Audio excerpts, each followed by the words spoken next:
Classes and ADTs are important data structures that are used in many aspects of the computer science field. Classes are a way for a programmer to create a data type that represents an object and define its attributes and methods. An attribute is a characteristic or value of the class. A method is an action that the class performs.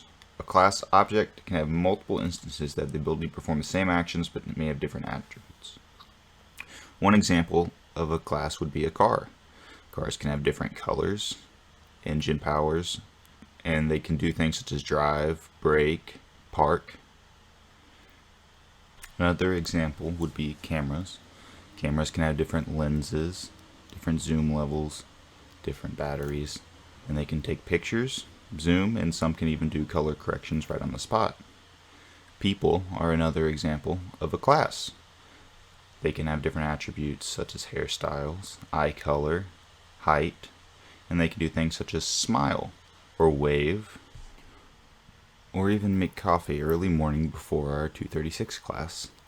These are all methods that a person can perform. A class is an ADT only if it restricts the user's access to attributes by making them private. While the user does not have direct access to the variables, they can be changed through the use of public methods.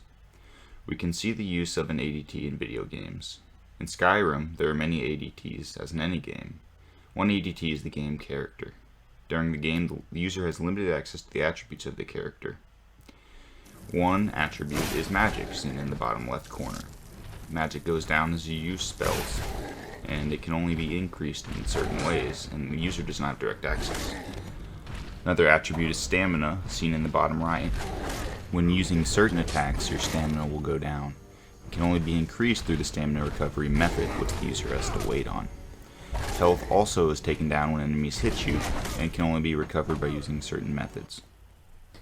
Two more attributes that are used in the game that the user does not have access to directly are carry weight and carry capacity. Carry weight can be changed only by picking up or dropping items, so that creates inventory management for the user. While carrying capacity can be increased by leveling up and putting specific skills to use. One of the main methods that the developers put in the game so that the user has access to these attributes are potions. They can be used to increase your health, stamina, or magic, or change other attributes such as your maximum carrying capacity, your strength, or your damage with certain types of damage. Proper uses of classes and ADTs are what make a game effective, challenging, and interesting, and the same goes for any program. I hope you enjoyed the video. Please like and subscribe.